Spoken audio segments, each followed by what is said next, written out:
Alhamdulillahi Rabbil Alamin, wassalatu wassalamu ala sayyidil awwalin wal akhirin, sayyidina wa maulana Muhammadin wa ala alihi wa sahbihi ajma'in. Allahumma inna nastahdika li arsyadi amrina wa zidna ilman yanfa'una. Qala al-imamul muallif rahimahullahu ta'ala wa nafa'ana bihi wa bi barakati ulumihi wa ghafara lahu wa limasyaikhihi wa limasyaikhina amin. Qala al-faqihu, betul? Qala al-faqihu, berkata al-faqih Abu Laits As-Samarqandi, haddatsana abi, telah bercerita padaku oleh ayahku rahimahullahu ta'ala, bi isnadihi, dengan sanadnya ayahku, anil Hasanil Basri, daripada Imam Hasan Al-Basri rahimahullahu ta'ala. Qala, berkata Imam Hasan Basri, sa'ala Musa alaihi salam rabbahu azza wa jalla, pernah bertanya oleh Nabi Musa alaihi salam pada Tuhannya, yakni Allah azza wa jalla. Faqala, maka berkata oleh Nabi Musa, ay Rabbi, wahai Tuhanku, ma li'aidil maridi minal ajri, sesuatu apa yang diperoleh bagi orang yang membesuk orang yang sakit daripada ganjaran. Qala, menjawab oleh Allah, ukhrijuhu min dunubihi kayauma waladathu ummuhu. Halaman berapa yang ini? 95. 95 baris 11 dari atas. 95. Ukhrijuhu min dunubihi, aku akan mengeluarkan akan dia, orang yang besuk orang sakit, dari dosa-dosanya, kayauma waladathu ummuhu, seperti hari melahirkan akan dia oleh ibunya.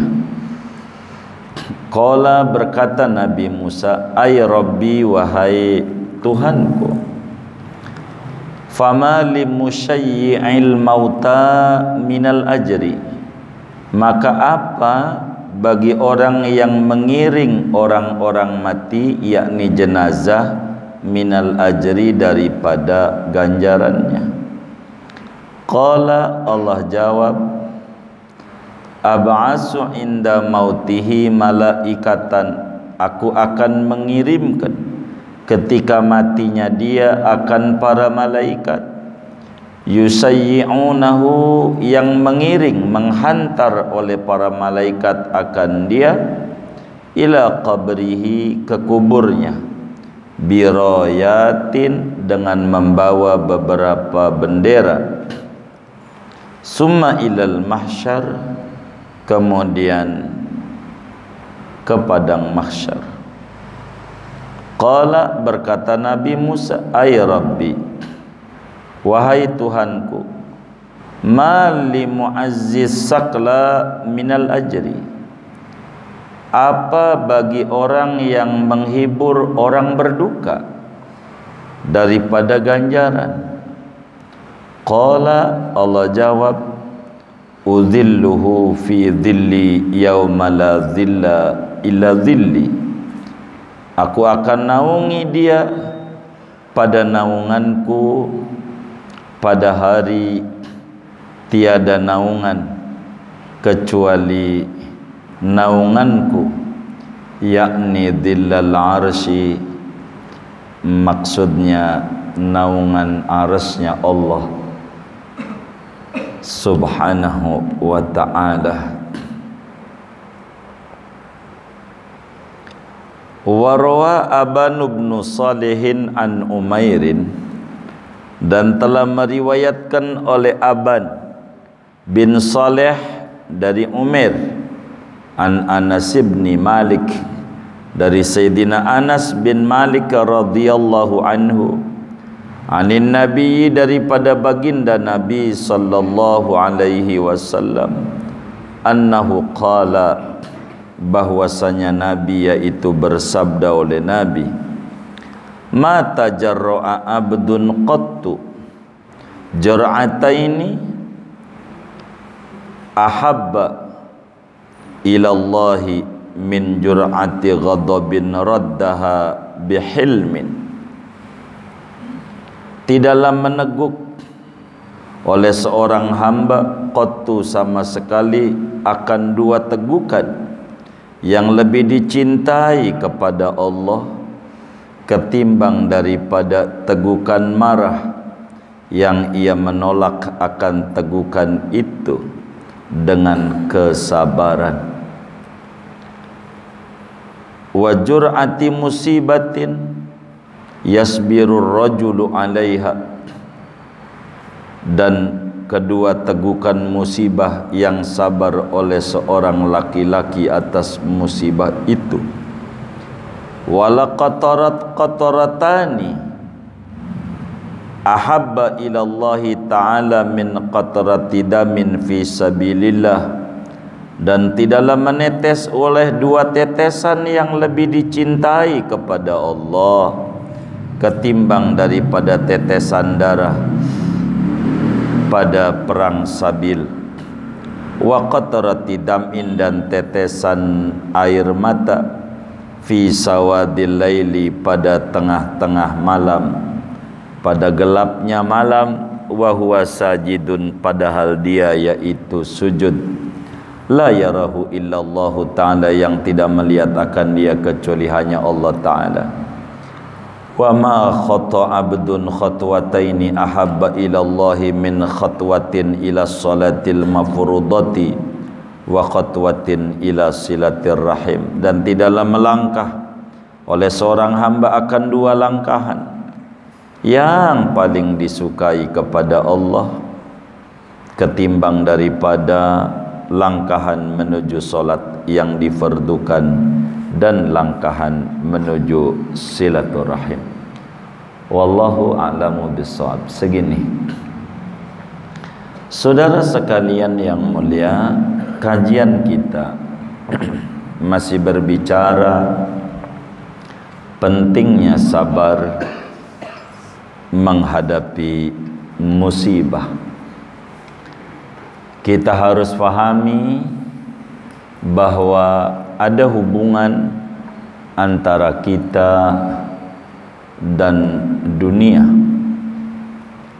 Hubungan kita dengan dunia memberikan implikasi memahami tentang hakikatud dunia. Hakikat dunia ini adalah darul musibah, negeri banyak musibah. Darul bala, negeri banyak bala malapetaka. Dan ini tidak bisa dihindari, karena memang dunia negeri musibah.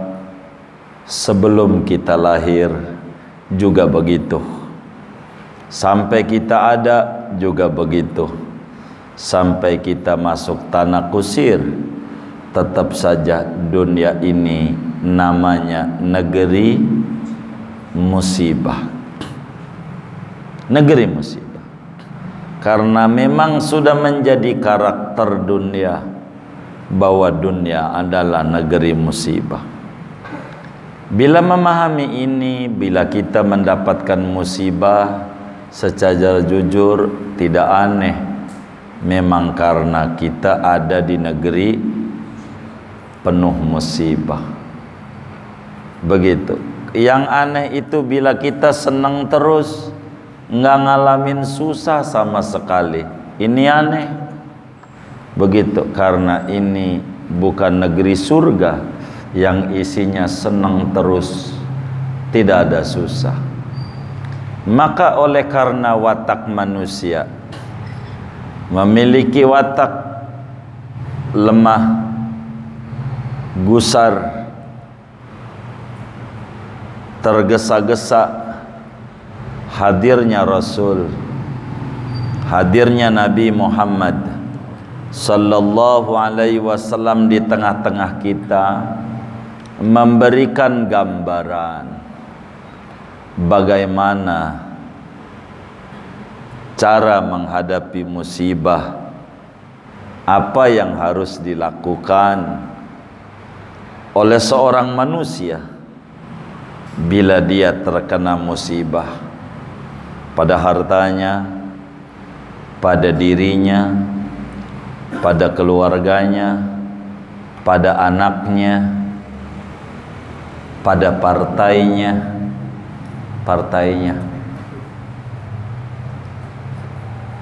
pada idolanya, apa aja. Itu begitu, saudara. Ini kita harus pahami tentang dunia. Maka Nabi hadir kepada kita supaya kita paham. Pertemuan ini akan diterangkan tentang manfaat akhirat daripada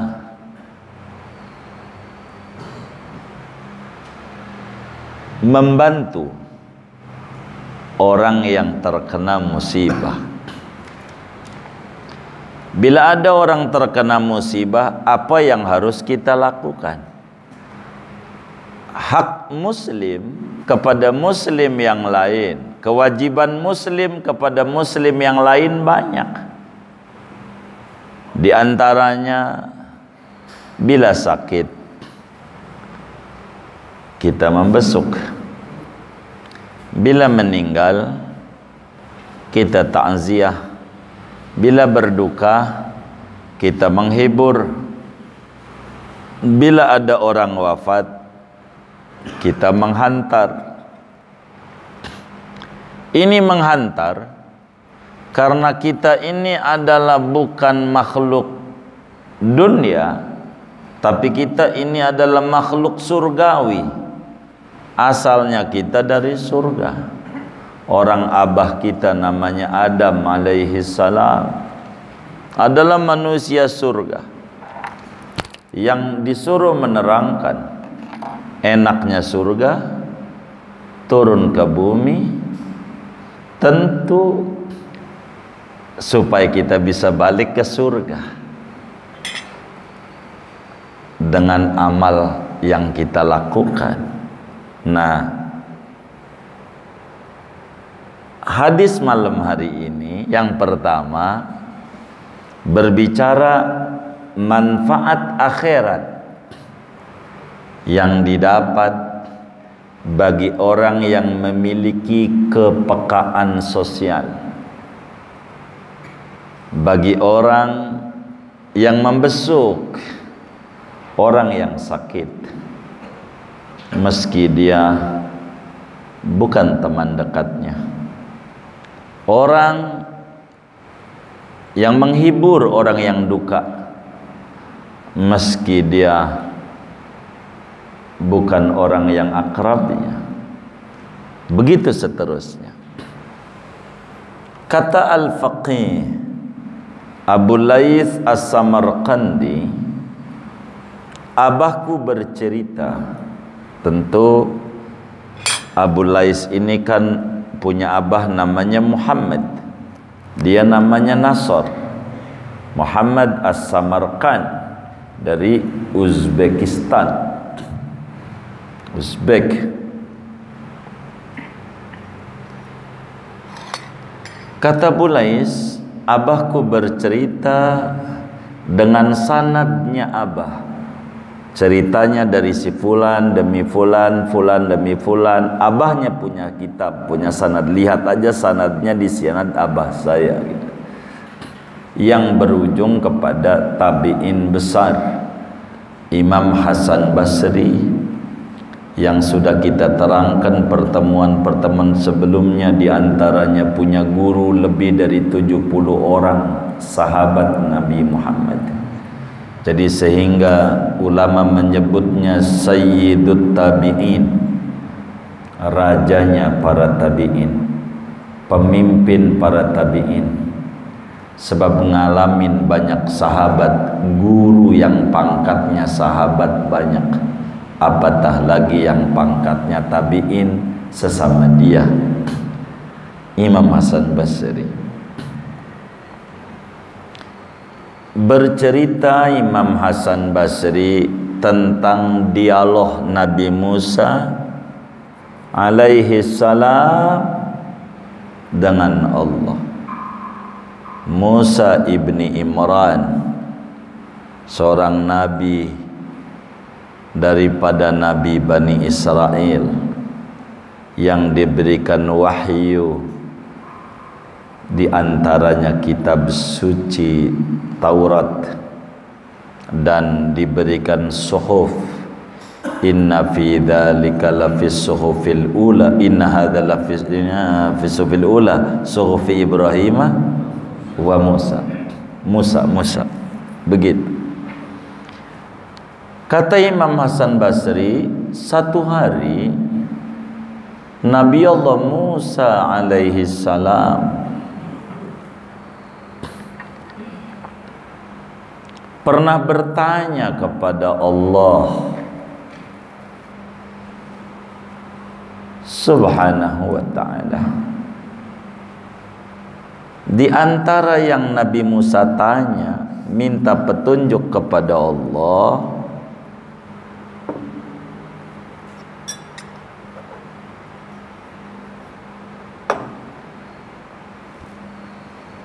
kata Nabi Musa, "Ay Rabbi."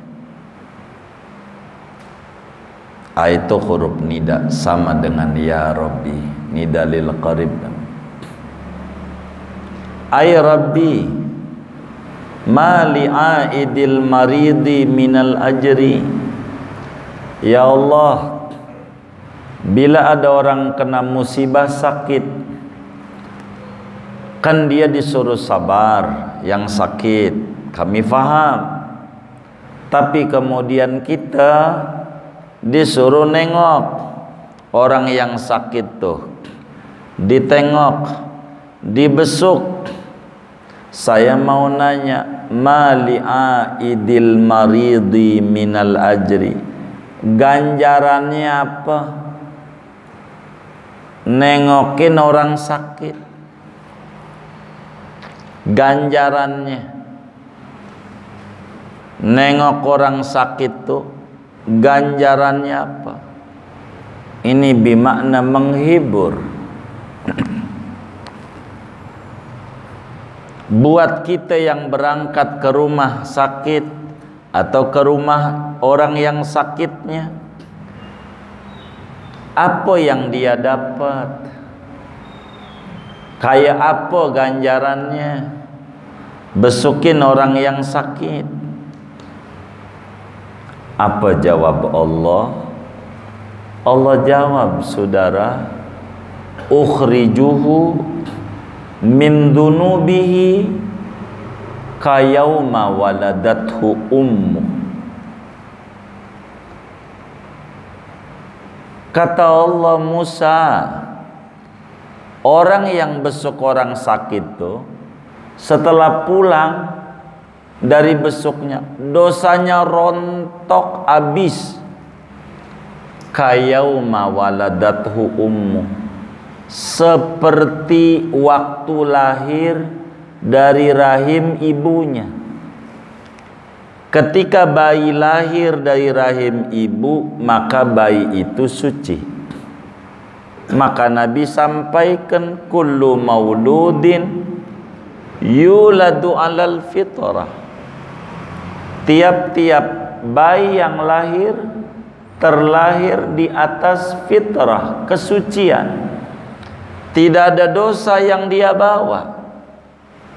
Ketika dia keluar daripada rahim ibunya, kagak ada dosa. Bayi itu ndak punya dosa barang dikit. Maka begitu orang sakit keluar dari rumah sakit atau keluar dari rumah pasien yang dia besuk karena sakitnya dirawat di rumah, dengan keluar itu dosanya berguguran, rontok kayak bayi baru lahir, bas habis. Itu ganjaran orang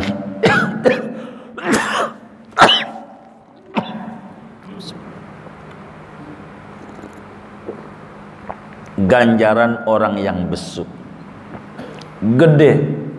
Makanya orang kurang mau besuk orang sakit. Udah gua menitip aja, buahnya doang yang datang. Begitu kan, ada yang model begitu, ada nggak? Yang mana orangnya? Begitu. Besuknya doang saudara, itu dosa rontok, bas habis. Sehingga orang besuk orang sakit, lalu kemudian di tengah jalan wafat, summa adarakahul maut, mati dia. Apa karena kecelakaan atau hal lain, mati, ajalnya nyampe, maka dia tercatat syahid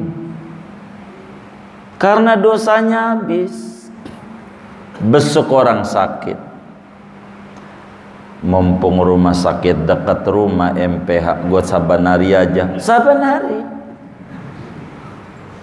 bagus, besukin aja orang sakit, gede ganjarannya. Itu faedah membesuk, dosa kita jadi rontok habis. Bahkan dari kerontokan dosa itu muncul kesyukuran dalam hati. Kata dia, alhamdulillah juga gua ya, biar kata gua duitnya dikit tapi sehat. Ada alhamdulillah. Yang kemarin gak keluar tuh, alhamdulillah. Yang kemarin puyeng mulu mikirin, yang kagak. Jadi tenangan. Tuh berkat dosanya rontok.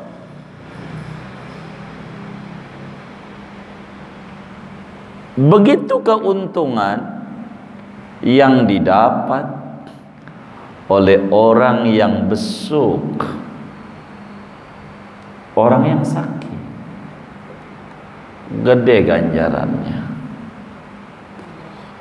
Bilalah kita adalah waktu luang, ada kabar teman kita kurang sehat, datang. Tapi tentu di samping ganjaran ini ada adab. Ada adab yang harus dijalankan oleh aidil marid. Orang yang besuk orang sakit itu ada adabnya. Adabnya. Di antaranya jangan bercerita penyakit. Temennya ke yang sakit jangan. Cerita yang enak aja.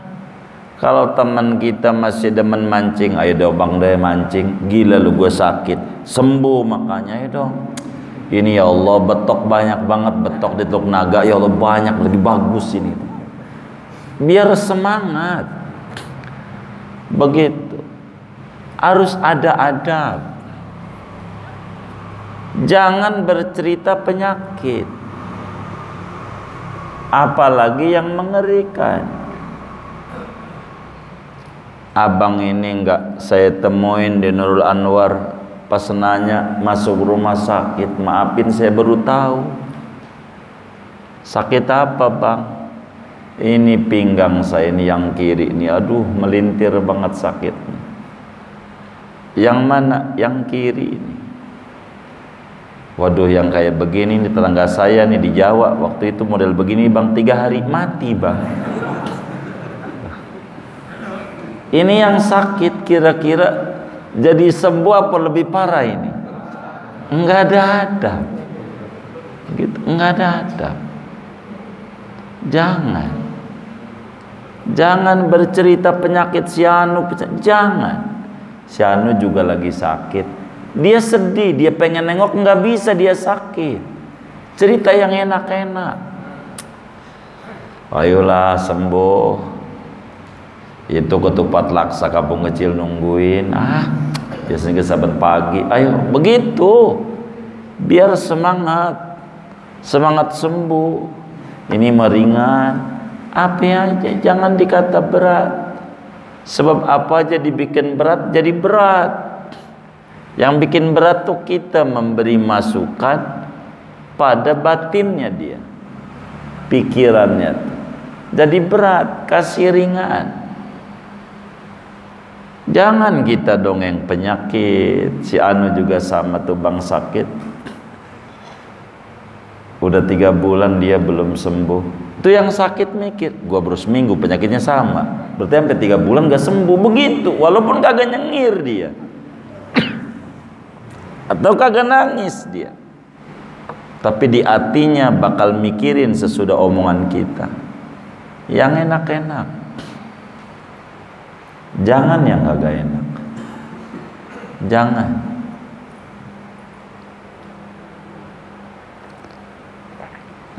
Kalau kita menjalani adab dengan benar, keuntungan besar membesuk orang yang sakit. Jiwa kita jadi sehat. Beneran. Besuk orang sakit jadi sehat. Paranin, ngobrol, begitu. Ini mah udah sakit baru dicurigai positif, itu dijauhin, maren-maren tambah parah, begitu matinya itu bukan gara-gara penyakit itu, gara-gara berpikiran. Beneran. Maka saya itu kalau ada kawan-kawan dituduh begitu, paranin aja, ngobrol selaman aja, apa jangan begitu, jangan. Saya positif apanya, orang laki borogirang kalau positif itu kalau bini begitu kata dia. Ini positif nih mengerikan ya, kagak-kagak aja begitu. Nggak usah jadi penyemangat. Jangan kita bercerita yang enggak. Itu bahaya. Jadi penyakit jangan didongengin. Gitu. Kayak dokter harus punya kode etik. Sama pasien tidak perlu dibongkar seluruh penyakitnya. Yang perlu dibongkar pengobatan. Karena belum tentu siap menerima informasi. Ente ini jantungnya bermasalah, livernya juga kayaknya ini. Jadi tambah kemana-mana dia, kemana-mana. Mau jual apa lagi nih, kebon punya orang. Jadi apa aja dia kepikirannya. Jadi tambah stres. Nggak boleh. Maka berobat itu sama mantri zaman dulu lebih enak. Baik bahasanya. Aduh ini penyakit ringan. Tuh. Sugesti naik. Oh ringan. Tuh begitu. Jadi ini menjadikan kesembuhan, ada semangat di dia. Jangan. Pas ini, waduh, mengerikan. Itu begitu. Mengerikan. Saya dicek kesehatan, bapak ini semuanya sehat, tapi kayaknya nggak bisa berangkat ini. Waduh, nggak bisa berangkat haji ya? Emang apa? Bapak ini darahnya tinggi. Itu bukan dari situ. Saya malam habis makan durian 4. Oh begitu, iya begitu. Oh, Jadi nggak apa-apa. Ya deh, sehat, berangkat jadi. Tadi kagak boleh, ya Allah. Kan begitu ya kan. Jadi kita harus bisa jawab. Kan 4 masalahnya. Kok bisa 4? Si ini menghormati kita ngasih duren, sini berduren, masa kagak dimakan juga. Ya kita menghormati, tawakal aja sama Allah. Begitu. 4 orang sama main ke rumah orang. Singkatnya, nengok orang sakit itu ganjaran besar. Di antara ganjarannya dosa kita habis. Kalau merasa kita hidup susah, jangan-jangan rezeki saya ini seret karena banyak dosa, besuk aja orang sakit. Karena itu diantara faedahnya merontokkan dosa. Kita haji nggak punya duit. Karena orang emang haji man hajja walam yarfus walam yafsuq raja'a kharaja min dunubihi kayama waladatumu. Siapa yang haji bener hajinya, dosanya habis. Kayak bayi baru lahir, kagak ada duit buat haji. Emang kita orang miskin gitu. Fakir sih enggak, cuman sufi aja, sulit finansial gitu. Susah. Ini bagaimana kita susah nih, nengok orang sakit, sama ganjarannya kayak haji, sama menyebabkan dosa jadi rontok. Alhamdulillah. Tengok orang sakit begitu, tengok. Cuman nggak semua sakit disuruh ditengok. Sakit gigi dia aja puyeng sama suara anaknya aja nangis. Apalagi kita sama kawan kita teriak-teriak, aduh, tambah dia ngamuk-ngamuk. Ngomong nggak bisa, jangan ditengok. Yang kayak begitu. Makan mau enak, cuma susah buat makannya. Makan masih enak, sakit mata juga, apalagi panuan gitu. Jadi sakit yang bagaimana nih, ada adabnya. Singkatnya, ganjarannya besar. Kemudian saudara, Nabi Allah Musa alaihi salam bertanya lagi sama Allah, ay Rabbi, fama li musyai'il mauta minal ajri. Ya Rabb, ganjarannya segede apa nganterin orang mati? Bila Rasulullah sallallahu alaihi wa alihi wasallam dalam hadis yang sahih menyampaikan betapa gedenya ganjaran menghantar jenazah, ngiring dari sholatin ke kuburan. Nabi bilang dapat sekirat, falahu qiratun, dapat sekirat. Sekirat itu apa? Segede gunung Uhud, ganjaran nganterin, nganter doang, ikut ngiring ke kuburan, ikut aja ngiring, ngawal mayit, gede ganjarannya. Maka Nabi Musa jauh sebelum Rasulullah sallallahu alaihi wasallam bertanya kepada Allah, fama li musayyi'il mauta minal ajri ya Rabb. Ya Allah, apa yang dipersiapkan oleh Engkau bagi orang yang menghantarkan jenazah, ngiring, nganterin ke kubur, mau diperistirahatannya yang terakhir? Allah jawab, Musa, orang yang tukang nganterin orang yang mati ke kuburannya, nganterin, nanti ketika dia mati, ab'asu inda mautihi malaikatan yushayyi'unahu ila qabrihi birayat. nanti ketika dia mati, aku akan kirim malaikat yang banyak, yang masing-masing malaikat membawa bendera, beda-beda grup, ngiring orang yang dulu di dunia ngiring orang mati, diiring, dikawal oleh malaikat yang banyak, yang nganterinnya banyak, menuju ke kuburan orang yang ngiring itu di dunia. Maka berbahagia orang yang tukang habis nyolatin, ada waktu nganter aja ke kuburannya, nganter sampai kuburan. Iya, habis kuburan pulang, itu udah sekirot.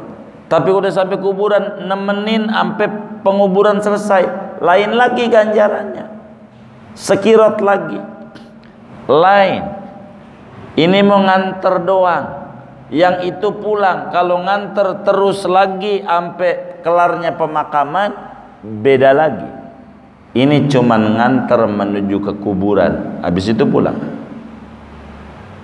Ganjarannya nanti waktu kita wafat, kalau kita hidupnya demen nganterin orang yang mati, nanti kita wafat banyak yang ngiring jenazah kita.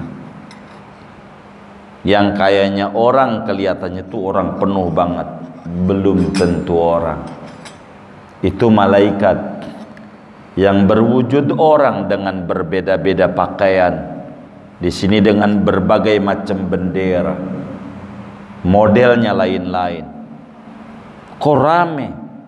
Itu bisa malaikat yang mengawalnya, karena dia dulunya demen nanem ngawal orang yang mati. Gede ganjarannya. Berbahagialah orang yang demen menghantarkan orang yang meninggal dunia. Begitu. Nyolatin lain, satu kirat nyolatin, nganterin lain, dikubur lain. Nabi sampaikan, sampai Sayyidina Abdullah bin Umar bilang, saya rugi banyak, betapa ganjaran banyak hilang sia-sia, saya kurang ngerjain kayak begini. Begitu. Berbahagialah muslim yang demen bila ada orang wafat, demen nganterin sampai ke pemakaman. Ikut aja bila waktunya luang.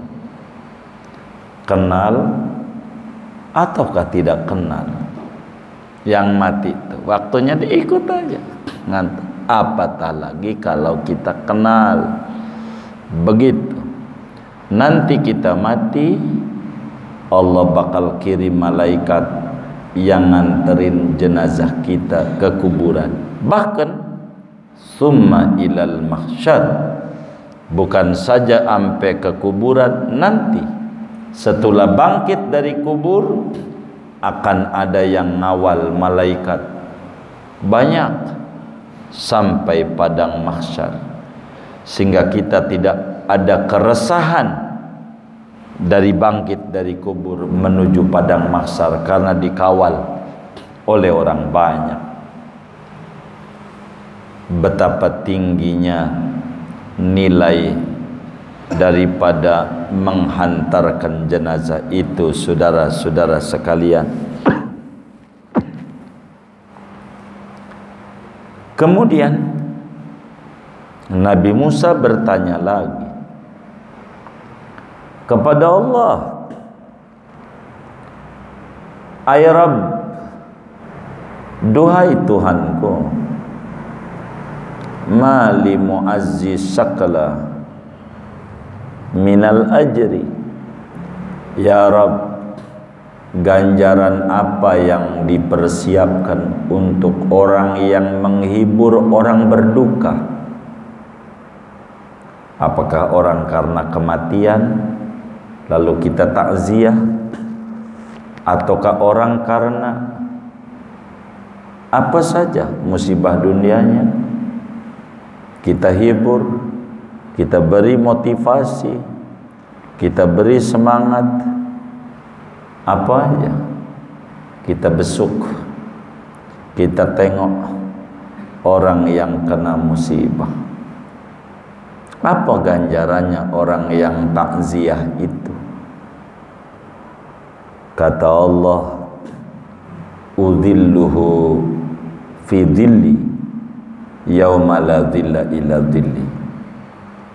Nanti di akhirat yang kerjaannya tukang menghibur orang yang berduka, orang yang terkena musibah,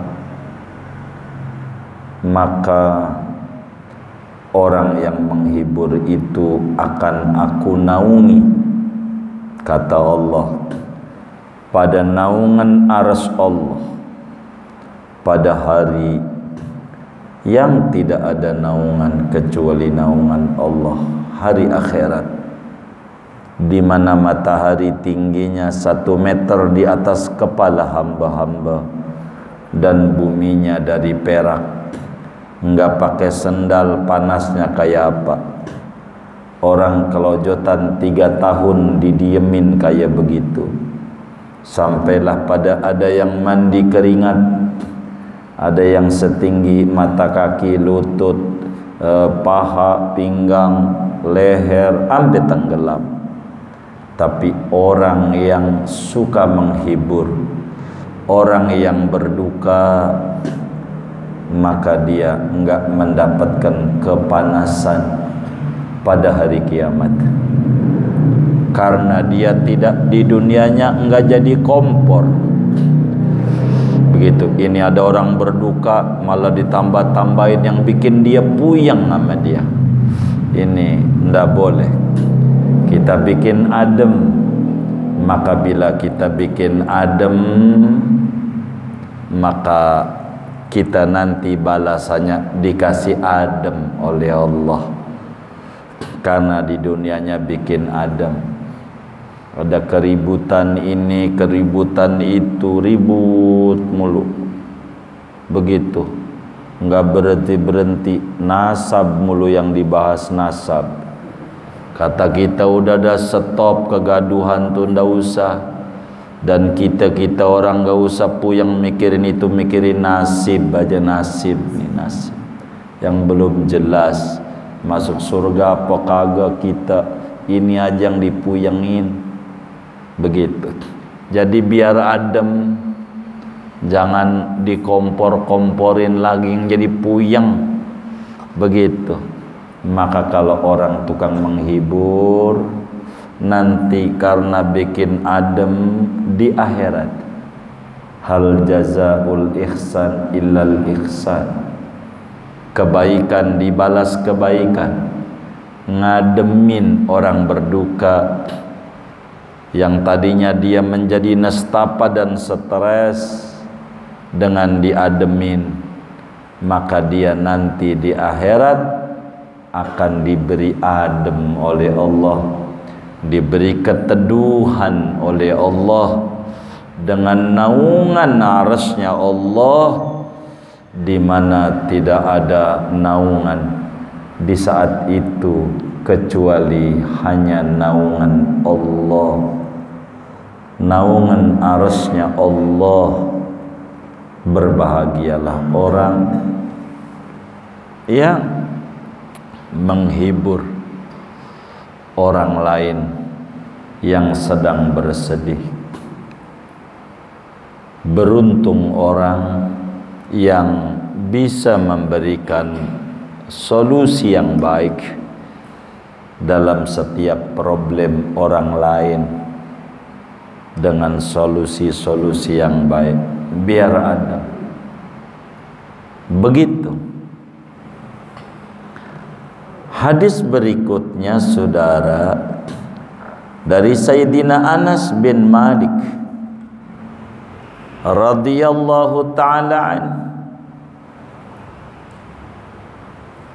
Kata Sayyidina Anas, Rasulullah sallallahu alaihi wasallam bersabda,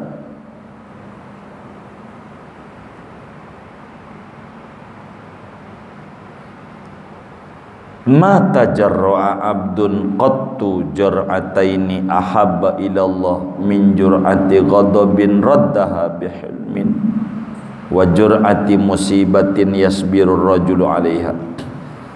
Tidaklah meneguk pel pahit, haus, dua hal. Tegukan ini didemenin nama Allah. Nelen ludah ini didemenin nama Allah. Dibanding yang lain, enggak ada lagi yang pel pahit, tapi Allah demen banget sama orang yang nelen itu. Enggak ada lagi, cuman dua doang yang didemenin Allah. Diangkat derajatnya menjadi wali min auliyaillah. Yang pertama, menelan pel pahit amarah yang dia telan dengan sabar, enggak diumbar. Kekecewaan yang dia diem aja, enggak usah diumbar, ditahan. Bisa sih marah, kekuatan juga ada, bisa dikerahin semua kekuatan, tapi enggak, ditahan aja, ditahan. Itu Allah yang kayak begitu tuh paling demen, paling demen. Orang yang kayak begitu mau marah ditahan, nggak ada faedahnya. Gelas sudah pecah, pembantu kita mau omelin, utuh juga enggak. Kira-kira utuh lagi enggak kalau habis diomelin? Enggak, malah dengan marah apa jadi kata, lu tahu enggak, Pak, ini belinya dari Singapura, sama gaji lu mahalan ini. Begitu kata dia, kan menghina lagi. Yang kayak begini, tahan aja, tahan. Begitu. Itu Allah demen. Enggak diomelin juga dia udah berasa. Tapi kalau diomelin menjadi-jadi dia lebih menghargai gelas dibanding dia kerja sebulan. Gelas kata dia lebih mahal, belinya di luar negeri. Begitu kata dia. Tahan aja. Kalau mau marah, tahan. Begitu. Itu lebih didemenin sama Allah. Demenin, biarin aja. Waktu yang menjawab. Begitu aja. Biarin aja. Udah, ntar tiba waktunya dijelasin. Itulah anak-anak SMA. Dia paham lagi ujian, maka dia diem aja, enggak berisik. Pas udah pengumuman lulus, coret-coret pakai pilok, jingkrak-jingkrakan. Itu maknanya udah lulus. Waktu ujian enggak begitu, karena dia paham. Begitu marah ujian, ditahan, entar udah beres, terangin. Begitu. Ini Allah demen orang kaya begini, demen, demen. Ada bini di hadis Nabi, di Qudul Ujen ada bini diajak tidur sama lakinya, enggak mau. Kata bininya, capek bang. Begitu. Kata lakinya, gedek. Kata lakinya, lu kagak tahu, kalau laki gedek lu dilaknat sama malaikat ampe subuh, dilaknat. Kata tu laki, biarin, dilaknat. Tuh begitu, dilaknat.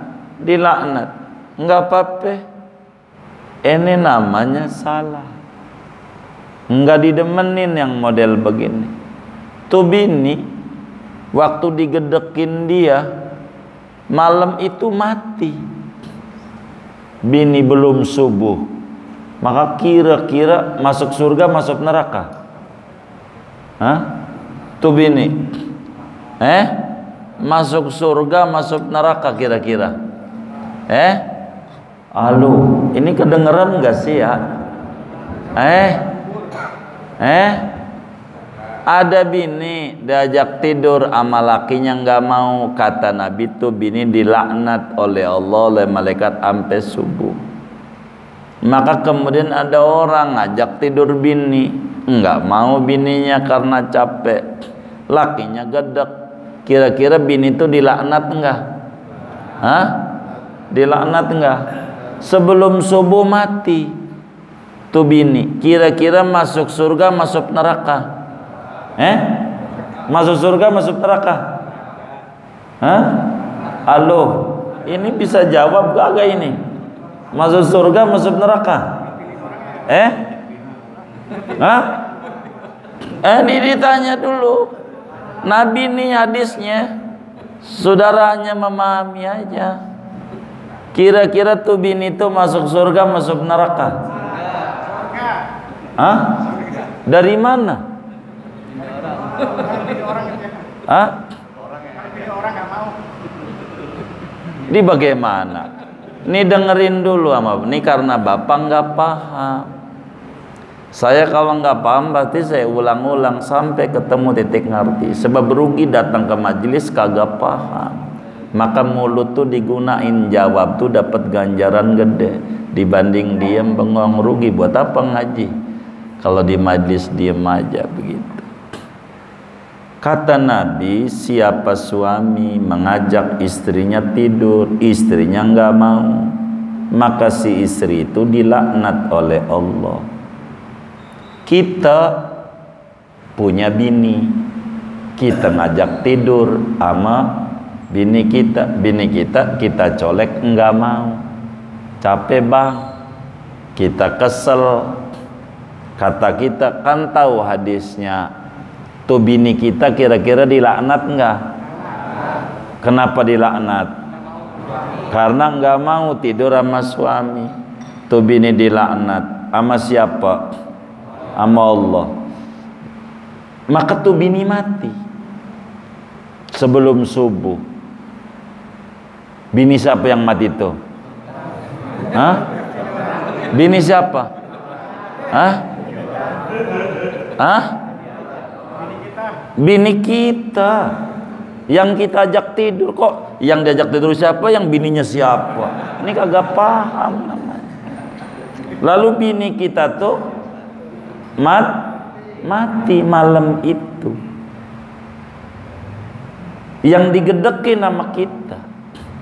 Dia dilaknat nggak matinya? Dilaknat. Kira-kira masuk surga, masuk neraka tuh bini kita tuh? Hah? Neraka. Siapa yang menyebabkan masuk neraka? Hah? Siapa suaminya? Ya kita. Berarti kita tuh orang bagus, orang buruk. Buruk. Udah capek ya udah. Begitu. Ini paham apa kagak? Begitu. Biarin aja, lo digedekin sama Allah. Adu pantat sama bininya, mati bininya. Masuk surga, masuk neraka? Siapa yang menjadi masuk neraka? Lakinya. Lakinya siapa? Laki kita. Begitu. Maka tidak ada pel pahit yang paling didemeni nama Allah selain menahan gedek. Bagus, tahan aja. Begitu. Enggak usah. Dengan sabar. Kasihan bini kita kalau masuk neraka. Kalau digedekin masuk neraka, kan sian. Gitu. Udah masakin, masuk neraka. Begitu. Yang menyebabkan masuk neraka siapa? Suaminya tuh siapa? Lah kita. Bukan orang baik kayaknya suami begitu. Suami yang menyebabkan istrinya masuk neraka, suami baik, suami kagak. Udah nggak apa-apa begitu.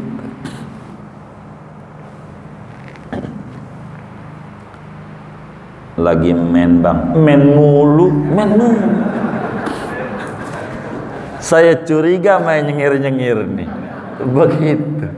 Bahkan begitu. Ente nggak usah jawab men mulu, singkap aja. Kan bini ente. Begitu, daripada ente diam aja.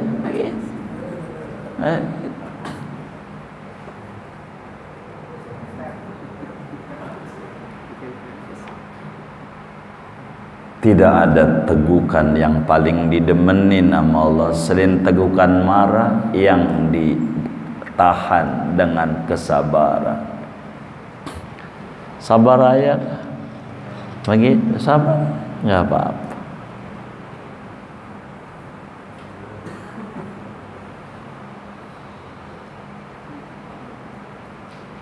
Kedua, pel pahit yang paling demen oleh Allah adalah musibah yang disikapi dengan penuh kesabaran. Jangan terburu-buru, yang sabar. Begitu, sabar. Sebab hidup harus berproses, bukan banyak protes. Berproses hidup, nanti berujung sukses. Tapi kalau protes mulu, malaikat enggak demen, Allah enggak demen, orang juga gedek. Lah ini baperan. Begitu. Jangan.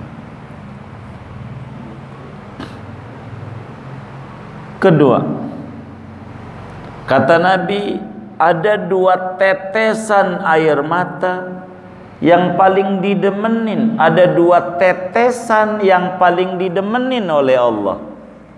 Yang pertama, tetesan darah yang jatuh karena perang Sabil, demen Allah kepada orang yang gagah berani. 2, tetesan air mata orang yang menangis kepada Allah di malam hari, meminta solusi kepada Allah dari musibah yang menimpa dirinya. Tahajudlah malam, mengerti bahwa malam itu waktu mustajab.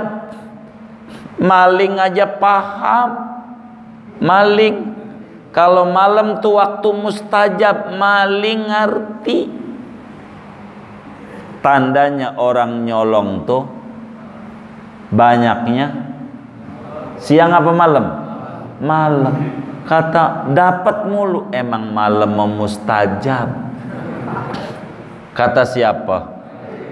Maling aja ngerti mustajab.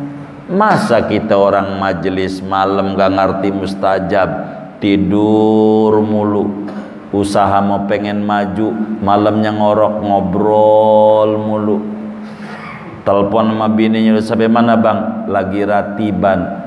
Bininya kagak ngerti. Ratib tuh 15 menit. Bininya kagak ngerti. Ratiban 15 menit, enggak lebih. Begitu, rada pelan, paling tengah jam. Yang lama ngobrol habis ratibnya itu. Bener enggak? Tuh kayaknya tukang ngobrol. Begitu saudara. Itu bisa sampai jam 3 enggak kelar. Begitu.